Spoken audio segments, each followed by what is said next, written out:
El siguiente relato se llama, Julia era una chica muy mala. Julia esperó pacientemente a su padre. Había prometido detenerse en su camino a casa del trabajo para recogerla para comer algo. Aunque hoy era jueves, y Julia sabía que su padre se quedaba hasta tarde para ponerse al día en el trabajo los jueves. Así que esperó. Al cabo de un rato, Julia empezó a preocuparse. Parecía que papá se estaba tomando más tiempo de lo habitual. Por supuesto no tenía un reloj en su habitación, y papá había tapado todas las ventanas, así que no tenía forma de saberlo con seguridad. Julia trató de calmarse, pero su mente de 11 años estaba pasando por todas las cosas terribles que podrían haberle sucedido a su padre. A medida que pasaba más tiempo, Julia se preguntaba si su padre se alejaba a propósito, como un castigo por haberle gritado el otro día. Si era un castigo, entonces Julia sabía que se lo merecía. Era como siempre había sido. Hace meses, cuando papá la había despertado en medio de la noche, tocándola de maneras extrañas, y diciéndole cuánto se parecía a su madre desaparecida, Julia lo había atacado en un ataque de rabia. Ella trató de arreglárselas al día siguiente, pero papá dijo que finalmente vio a la impía tentadora que era y la castigó por ser mala encadenándola a su cama. Había tapiado las ventanas después de que el cartero la hubiera visto a través de una y había tratado de entrar en la casa. Papá lo había matado delante de Julia para mostrarle las consecuencias de sus acciones. Julia apretó su cara en sus sábanas y comenzó a llorar, mientras su hambre y los recuerdos de sus pecados pasados la abrumaban. Si solo su padre estuviera aquí, se disculparía con él y le prometería no volver a seducir a los hombres. Sus oídos se alzaron al oír abrir la puerta principal. Levantó la cabeza y se secó las lágrimas mientras escuchaba fuertes pisadas en toda la casa. Podría ser, pero no. Cuando la puerta de su habitación se abrió, vio a dos hombres altos, vestidos con uniformes azul oscuro. Parecían el tipo de gente que papá le había dicho que evitara, pero cuando miró a los dos hombres, Julia sintió que sus anteriores pensamientos de redención desvanecían.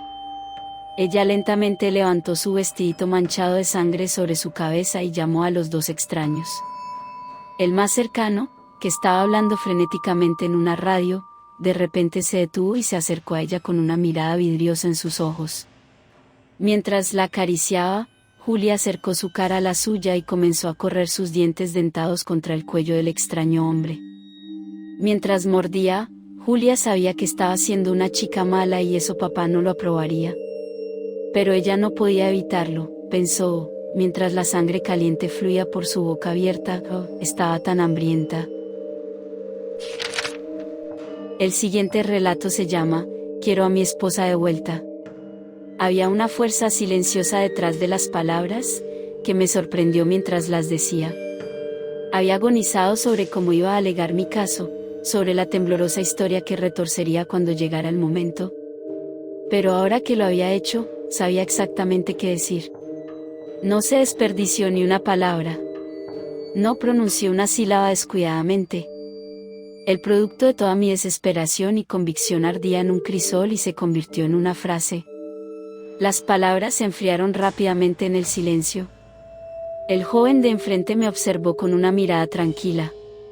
Me obligué a mirarle a los ojos, muy consciente de la enorme maleta de metal, cerrada en el suelo junto a él. Ya había perdido a un hijo antes. Mi hijo Marco desapareció mientras estábamos de vacaciones en Reykjavik.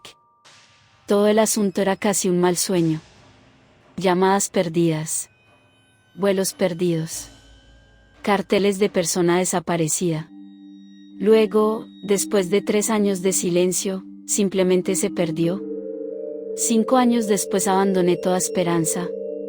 Pero mi esposa nunca dejó de buscar. Dijo que sabía que estaba vivo, que sentía algo que solo una madre podía sentir. Todo nuestro dinero fue a parar a investigadores privados. Ella pasaba cada hora de cada día en nuestro estudio repasando incluso las pistas más débiles. Y lloraba casi todas las noches o, peor aún, se deslizaba en un estado de quietud entumecida, sepultada en un lugar al que nunca podría llegar. Una década después de su desaparición, Marco fue encontrado. Nuestro hijo fue encontrado en un barco de pesca en Dinamarca, murmurando nuestros nombres. El día en que nos enteramos fue nuestro primer día de felicidad en 10 años. Lo encontramos en el aeropuerto, ahora casi ya un hombre, parecía tan diferente, pero a la vez tan familiar. Lloró en mis brazos cuando lo llevamos a casa.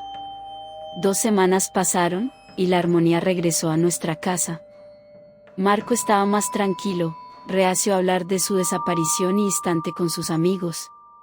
Pero él estaba feliz de estar en casa con sus padres, eso era todo lo que importaba. Excepto que este joven no es Marco. Ayer, uno de los investigadores privados me contactó, diciendo que sospechaba que este nuevo Marco era un impostor, explotando nuestra desesperación para disfrutar de la familia que nunca había tenido. No era una situación inaudita. Envié muestras de su cepillo de dientes a una empresa privada. Los resultados llegaron esta mañana, pero Marco me vio cuando recogí la carta. En ese momento de pánico, supe que no era mi hijo, y él sabía que lo sabía. Ahora está a punto de hacer lo impensable. Nos miramos un rato más. Mis palabras cuelgan en el aire. El silencio se rompe cuando mi esposa nos llama desde abajo: muchachos, la cena está lista. En un entendimiento tranquilo, Marco deja caer su maleta apresuradamente llena y pasa por delante de mí. Sé que lo que he hecho no se puede perdonar, pero ya he cumplido una sentencia preventiva. 1 década con un hijo muerto, y una esposa perdida por la desesperación. Dios me perdone, no puedo volver a ese silencio,